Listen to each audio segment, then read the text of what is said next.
नमस्कार। दिन भर की बड़ी खबरों में आपका स्वागत है। मैं हूं आपके साथ आराधना।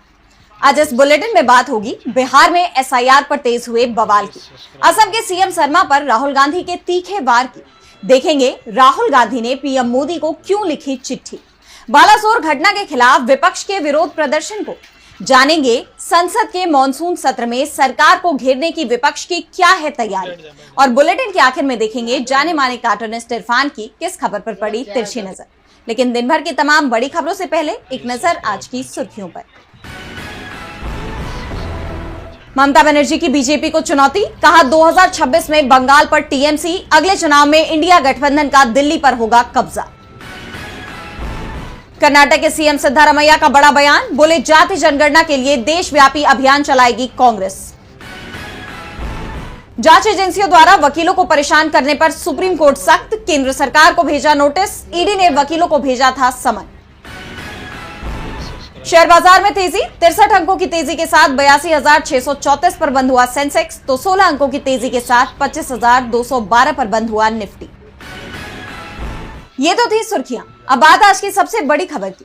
बिहार में मतदाता पुनरीक्षण का काम जारी है। एक तरफ चुनाव आयोग का दावा है कि 90% गणना प्रपत्र जमा भी हो गए, तो दूसरी तरफ जमीन पर स्थिति उल्टी दिखाई दे रही है, क्योंकि अभी तो गणना प्रपत्र बांटने का ही काम पूरा नहीं हो पाया है। तो वहीं सुप्रीम कोर्ट की सलाह के बावजूद अभी तक चुनाव आयोग ने किसी तरह का बदलाव नहीं किया, जिसे लेकर चुनाव आयोग सवालों में आ गया है। देखिए ये रिपोर्ट। चुनाव आयोग के दावे और जमीनी हकीकत अलग अलग दिखाई दे रही है। एक तरफ चुनाव आयोग का दावा है कि 90% से ज्यादा गणना प्रपत्र जमा हो गए हैं, तो हकीकत में ये भी सामने आ रहा है कि अभी तक गणना प्रपत्र बांटने का काम भी पूरा नहीं हुआ है। बीएलओ की कार्यप्रणाली पर भी कई तरह के सवाल खड़े हो रहे हैं। इनकी लापरवाही की खबरें लगातार सामने आ रही हैं। रिपोर्ट में पाया गया है कि कई बीएलओ सभी के घर नहीं जा रहे हैं, खुद फॉर्म भर रहे हैं और जरूरी दस्तावेज नहीं मांग रहे हैं। कई जगहों पर केवल अंगूठा लगवाकर सत्यापन किया जा रहा है और मोबाइल पर दस्तावेज देखकर भी सत्यापन हो रहा है। इस बीच ये भी खबर सामने आ रही है कि करीब 3% लोगों के नाम कटना तय है। विपक्ष को डर इस बात का है कि ये संख्या 5% के पार भी जा सकती है। इसे लेकर तेजस्वी यादव ने चुनाव आयोग पर तीखा हमला किया है। उन्होंने कहा, बिहार में कुल 7 करोड़ 90 लाख मतदाता हैं। अगर 1% मतदाताओं को भी छांटा जाता है तो लगभग 7,90,000 मतदाताओं के नाम कटेंगे। इन्हें 243 विधानसभा क्षेत्रों से विभाजित करते हैं तो प्रति विधानसभा 3,251 मतदाताओं का नाम कटेगा, जबकि इनका इरादा इससे भी अधिक यानी 4-5% का है। 2020 के चुनाव में 3,000 से कम वोटों से हार जीत वाली कुल 35 सीटें थी और 5,000 से कम अंतर वाली 52। साफ है, अगर 5% वोट कटे तो चुनाव परिणाम कैसे पलटा खा जाएंगे। एसआईआर को लेकर अब एनडीए के अंदर ही बवाल मच गया है। टीडीपी ने इस पूरी प्रक्रिया पर सवाल खड़े कर दिए हैं, जिसके बाद बीजेपी भी बैकफुट पर दिखाई दे रही है। एसआईआर को लेकर विपक्ष के साथ ही एनडीए के सहयोगी भी सवाल उठा रहे हैं। राहुल गांधी ने असम की जमीन से भी चुनाव में हेरफेर का मुद्दा उठाया। एक जनसभा को संबोधित करते हुए उन्होंने बीजेपी सरकारों पर, मोदी सरकार पर तीखे हमले किए। उन्होंने असम के मुख्यमंत्री हिमंता बिस्वा शर्मा के जेल जाने की भी चेतावनी दे दी। कांग्रेस सांसद ने महाराष्ट्र से लेकर बिहार चुनाव, जीएसटी से लेकर नोटबंदी तक तमाम मुद्दों को उठाया। तो क्या कुछ कहा राहुल गांधी ने अपने संबोधन में, जानने के लिए देखिए ये रिपोर्ट। कांग्रेस सांसद राहुल गांधी ने असम के मुख्यमंत्री हिमंता बिस्वा शर्मा पर तीखा हमला बोला है। उन्होंने कहा कि असम के मुख्यमंत्री खुद को सीएम नहीं, असम का राजा समझते हैं और असम के राजा अडानी अंबानी को आपका धन, आपकी जमीन देने में लगे हुए हैं। आज जो असम में हो रहा है वही पूरे देश में हो रहा है। वे बड़ी बड़ी बातें करते हैं, चिल्लाते हैं, पर उनके दिल में डर है। ऐसा इसलिए क्योंकि वो जानते हैं कि एक दिन कांग्रेस के बब्बर शेर उन्हें जेल में डाल देंगे। उन्हें अपने सारे भ्रष्टाचार का हिसाब असम की जनता को देना होगा। राहुल गांधी ने कहा, और मैं आज आपको बोल रहा हूं कि कुछ ही समय में आपको यही मीडिया वाले आपके चीफ मिनिस्टर को जेल जाते हुए दिखाएंगे और इससे उनको ना मोदी बचा पाएगा, ना अमित शाह बचा पाएगा। आप देखना, वो जेल के अंदर आपको दिखेंगे। कांग्रेस सांसद यही नहीं रुके। उन्होंने एक बार फिर चुनाव में हेरफेर का मुद्दा उठाया और कहा कि महाराष्ट्र का चुनाव बीजेपी और चुनाव आयोग ने चोरी किया है। वही काम अब बिहार में भी करने की कोशिश की जा रही है। वोटर लिस्ट से लाखों लोगों को हटाया जा रहा है। कांग्रेस सांसद ने लोगों को आगाह करते हुए कहा कि जो इन्होंने महाराष्ट्र में किया, जो काम ये बिहार में कर रहे हैं, वही काम ये लोग असम में भी करेंगे, लेकिन हम ऐसा नहीं होने देंगे। कांग्रेस सांसद ने आगे कहा कि आज पूरे देश में विचारधारा की लड़ाई चल रही है। एक तरफ आरएसएस नफरत और हिंसा की विचारधारा, बांटने की विचारधारा, भाई को भाई से लड़ाने की विचारधारा, और दूसरी तरफ कांग्रेस पार्टी सत्य और अहिंसा की विचारधारा, जोड़ने की विचारधारा, नफरत मिटाने की विचारधारा। यह लड़ाई चल रही है और आप लोग सत्य और अहिंसा के सिपाही हो। राहुल गांधी ने मोदी सरकार के उन फैसलों का भी जिक्र किया जो विवादित रहे। उन्होंने जोर देकर कहा कि मैं जो बोलता हूं वो होता है। मैंने कोविड, नोटबंदी, गलत जीएसटी के समय जो बोला उसका नतीजा सबको दिखा।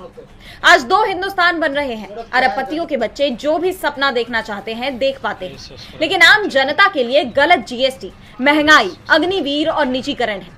उन्होंने साफ कहा कि हम इसके खिलाफ हैं और लड़ाई विचारधारा की है। राहुल गांधी ने संबोधन के दौरान असम की बीजेपी सरकार से लेकर केंद्र की मोदी सरकार तक को तमाम मुद्दों पर घेरा। इसके अलावा उन्होंने पीएम मोदी को एक चिट्ठी भी लिखी है। चिट्ठी में कांग्रेस सांसद ने पीएम मोदी से जम्मू कश्मीर को पूर्ण राज्य का दर्जा देने सहित एक और मांग को प्रमुखता से उठाया। कांग्रेस की इस चिट्ठी से मॉनसून सत्र से पहले ही मोदी सरकार की मुश्किलें बढ़ सकती हैं। तो क्या कुछ लिखा है इस चिट्ठी में, जानेंगे इस रिपोर्ट में। संसद के आगामी मॉनसून सत्र में तो कांग्रेस मोदी सरकार को तमाम मुद्दों पर घेरने की तैयारी में पहले से ही जुटी है। वहीं अब सत्र की शुरुआत से पहले ही कांग्रेस ने मोदी सरकार पर दबाव बनाने का काम शुरू कर दिया है। कांग्रेस सांसद राहुल गांधी और कांग्रेस अध्यक्ष मल्लिकार्जुन खड़गे ने पीएम नरेंद्र मोदी को चिट्ठी लिखकर जम्मू कश्मीर को पूर्ण राज्य का दर्जा देने और लद्दाख को संविधान की 6ठी अनुसूची में शामिल करने की मांग की है। ये पत्र संसद के आगामी मॉनसून सत्र से पहले सियासी गलियारों में हलचल मचा रहा है। कांग्रेस के दोनों दिग्गजों ने चिट्ठी में लिखा, हम सरकार से आग्रह करते हैं कि वो संसद के आगामी मॉनसून सत्र में केंद्र शासित प्रदेश जम्मू कश्मीर को पूर्ण राज्य का दर्जा देने के लिए विधेयक लाए। इसके अतिरिक्त हम सरकार से अनुरोध करते हैं कि वो केंद्र शासित प्रदेश लद्दाख को संविधान की 6ठी अनुसूची में शामिल करने के लिए भी विधेयक लाए। चिट्ठी में आगे लिखा गया है कि पिछले 5 सालों से जम्मू कश्मीर के लोग पूर्ण राज्य का दर्जा बहाल करने की मांग कर रहे हैं। ये मांग उनके संवैधानिक और लोकतांत्रिक अधिकारों से जुड़ी है। इसके साथ ही चिट्ठी में पीएम मोदी के 2024 के भुवनेश्वर और श्रीनगर के भाषणों का संदर्भ देते हुए सरकार की प्रतिबद्धता पर भी सवाल उठाए गए हैं। कांग्रेस नेताओं ने याद दिलाया कि केंद्र ने सुप्रीम कोर्ट में भी जल्द राज्य का दर्जा बहाल करने का वादा किया था। मॉनसून सत्र से पहले इस मांग को उठाने से अब इसे संसद में विधेयक के रूप में सामने लाने का दबाव सरकार पर बढ़ गया है। अब इस मुद्दे पर सरकार की क्या प्रतिक्रिया आती है, ये देखना होगा। लेकिन एक बात साफ है कि तमाम मुद्दों के साथ ये मुद्दा भी संसद में सरकार के लिए मुसीबत खड़ी कर सकता है। जम्मू कश्मीर को पूर्ण राज्य का दर्जा देने की मांग जोर पकड़ रही है, तो मांग बालासोर घटना के लिए न्याय की भी उठ रही है। ओडिशा के बालासोर में बीएड छात्रा की खुद की जान लेने के मामले ने देश भर में सनसनी फैला दी। इस घटना ने राज्य की बीजेपी सरकार पर कई सवालिया निशान खड़े कर दिए हैं। इसी सिलसिले में बीजेडी ने बालासोर बंद बुलाने के साथ ही विधानसभा का घेराव कर प्रदर्शन किया। तो क्या कुछ रहा बालासोर बंद को लेकर पूरा घटनाक्रम और क्या है विपक्ष की रणनीति, जानेंगे इस रिपोर्ट में। बालासोर में छात्रा की जान जाने के मामले को लेकर ओडिशा विधानसभा के बाहर भारी हंगामा देखने को मिला। बीजेडी नेताओं ने बालासोर बंद बुलाया और विधानसभा का भी घेराव किया। इस दौरान प्रदर्शनकारियों पर वाटर कैनन और आंसू गैस के गोले का इस्तेमाल किया गया। विरोध बढ़ता देख ओडिशा पुलिस ने पार्टी उपाध्यक्ष देवी प्रसाद मिश्रा सहित बीजेडी के कई कार्यकर्ताओं को हिरासत में ले लिया। इस बीच पुलिस ने लोक सेवा भवन के आसपास स्थित राजीव भवन और खारवेल भवन सहित शहर के अन्य सरकारी भवनों में भी सुरक्षा कड़ी कर दी। दरअसल बालासोर फकीर मोहन ऑटोनॉमस कॉलेज के एक 20 वर्षीय बीएड छात्रा की खुद की जान लेने के मामले ने पूरे देश को झकझोर दिया है। 12 जुलाई को शारीरिक उत्पीड़न से तंग आकर छात्रा ने कॉलेज परिसर में अपनी ही जान लेने की कोशिश की थी और भुवनेश्वर के एम्स में इलाज के दौरान 14 जुलाई को उसकी जान चली गई। इस घटना ने राज्य की भाजपा सरकार पर गंभीर सवाल खड़े किए। इसी को लेकर बीजेडी ने बालासोर बंद बुलाया और अब राज्य में इसी मामले को लेकर 17 जुलाई को कांग्रेस, बीजेडी सहित तमाम विपक्षी दलों ने ओडिशा बंद बुलाया है। तो वहीं सुबह राहुल गांधी ने पीड़ित छात्रा के पिता से फोन पर बात की और पार्टी की तरफ से हर संभव मदद का भरोसा दिया। उधर यूजीसी ने मामले की जांच के लिए 4 लोगों की फैक्ट फाइंडिंग टीम गठित की है। बीजेडी ने इस घटना को सिस्टम की विफलता बताया। तो साथ ही बालासोर के सांसद प्रताप सारंगी और उच्च शिक्षा मंत्री सूरज सूर्यवंशी से इस्तीफे की भी मांग की है। इस मामले में कॉलेज के प्राचार्य और आरोपी प्रोफेसर को गिरफ्तार कर लिया गया है, लेकिन विपक्ष का कहना है कि ये कार्रवाई पर्याप्त नहीं है। अब 17 को ओडिशा बंद के दौरान ये मुद्दा और गरमाने वाला है। बालासोर घटना को लेकर माझी सरकार बुरी तरह से घिरती जा रही है, तो फटकार एसआईटी को भी लगी है। ऑपरेशन सिंदूर को लेकर सोशल मीडिया पर पोस्ट को लेकर अशोका यूनिवर्सिटी के प्रोफेसर अली खान महमूदाबाद की गिरफ्तारी मामले में सुप्रीम कोर्ट में सुनवाई हुई। इस मामले की जांच एसआईटी कर रही है और सुनवाई के दौरान कोर्ट ने एसआईटी को जमकर फटकार लगाई और साथ ही महमूदाबाद को बड़ी राहत भी दे दी। तो क्या कहा है कोर्ट ने, देखिए इस रिपोर्ट में। अशोका यूनिवर्सिटी के प्रोफेसर अली खान महमूदाबाद के ऑपरेशन सिंदूर पर किए गए पोस्ट के मामले में सुप्रीम कोर्ट में सुनवाई हुई। जस्टिस सूर्यकांत और जस्टिस जय मौल्या बागची की बेंच ने सुनवाई के दौरान मामले की जांच करने वाली एसआईटी को जमकर फटकार लगा दी। कोर्ट ने यहां तक कह दिया कि जांच एजेंसी गलत दिशा में जा रही है और उसे डिक्शनरी की जरूरत है। कोर्ट ने सख्त लहजे में कहा कि जांच का दायरा प्रोफेसर के खिलाफ दर्ज 2 एफआईआर तक सीमित है और अब वो विचाराधीन मामले के अलावा किसी भी विषय पर लिखने के लिए आजाद हैं। हम एसआईटी से सिर्फ ये जानना चाहते हैं कि उन्होंने किस उद्देश्य से डिवाइस सीज किए हैं। हम अधिकारियों को बुलाएंगे। हम पूछ रहे हैं कि एसआईटी पहली नजर में ही गलत दिशा में क्यों जा रही है। उन्हें पोस्ट की विषय वस्तु की जांच करनी थी।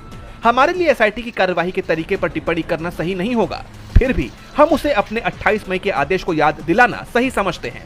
वह दोनों सोशल मीडिया पोस्ट की जांच को जल्द से जल्द करे। याचिकाकर्ता पहले ही जांच में शामिल हो चुका है और अपने गैजेट सौंप चुका है, इसलिए हमें लगता है कि याचिकाकर्ता को जांच में शामिल होने के लिए फिर से बुलाना सही नहीं है। एसआईटी को महमूदाबाद से पूछताछ की नहीं बल्कि एक डिक्शनरी की जरूरत है। सुप्रीम कोर्ट ने एसआईटी से साफ कहा कि वो ये देखे कि क्या कोई अपराध हुआ है। इसके साथ ही एसआईटी टीम को 4 हफ्तों में रिपोर्ट पेश करने को कहा गया है। कोर्ट ने यह भी साफ कर दिया है कि प्रोफेसर महमूदाबाद की जमानत जारी रहेगी। कोर्ट के फैसले को एसआईटी के लिए झटके के तौर पर देखा जा रहा है, तो झटका मोदी सरकार को भी लगने वाला है। संसद के मॉनसून सत्र को लेकर इंडिया गठबंधन तैयारियों में जुट गया है, जिसमें मॉनसून सत्र में मोदी सरकार को घेरने के लिए रणनीति पर फोकस किया जा रहा है। इस बार विपक्ष की एकजुटता मोदी सरकार पर भारी पड़ सकती है, क्योंकि सत्र के दौरान इंडिया गठबंधन उन मुद्दों को उठाने की तैयारी में है जिनसे सरकार लंबे वक्त से बचने की कोशिश कर रही है।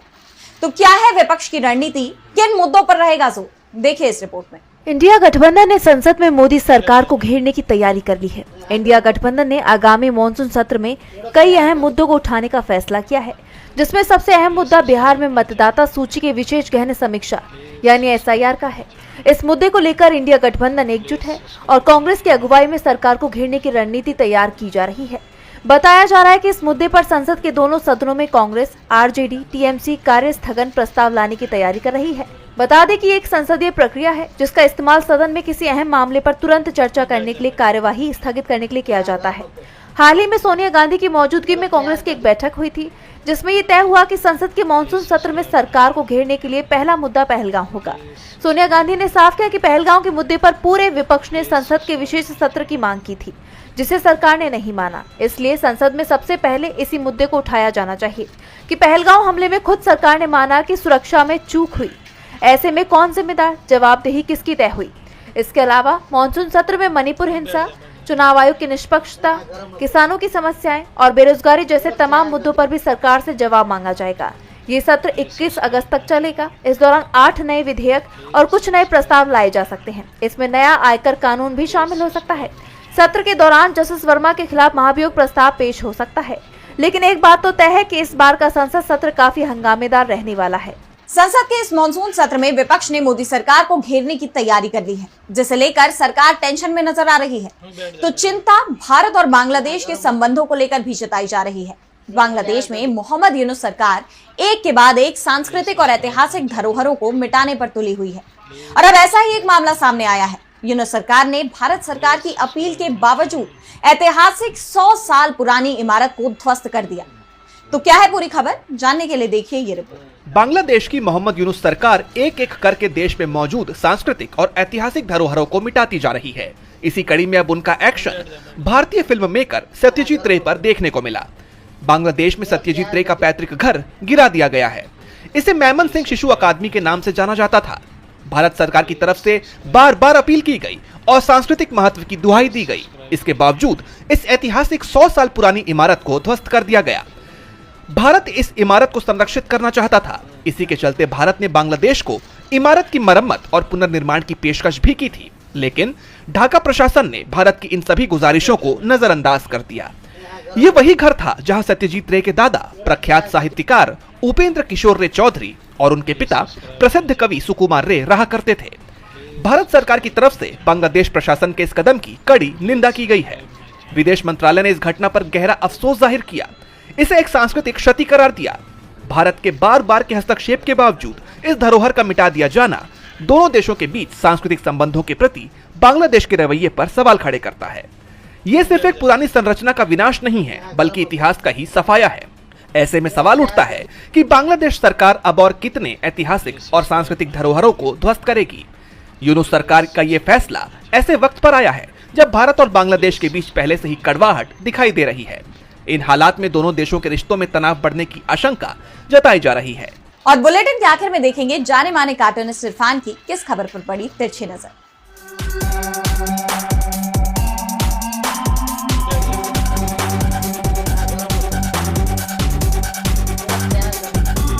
उत्तर प्रदेश से एक और बुरी खबर आ रही है।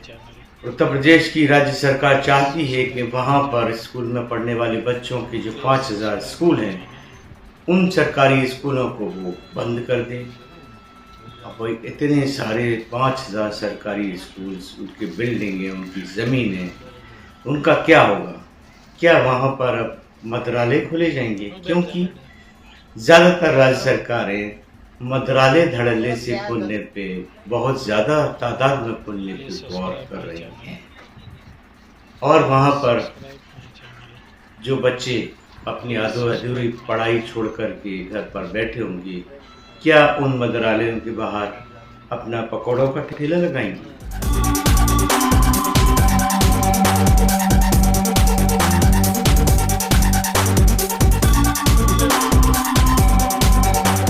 बहुत बहुत शुक्रिया इरफान जी। तो आज इस बुलेटिन में इतना ही। आप देखते रहिए डीबी लाइव। नमस्कार।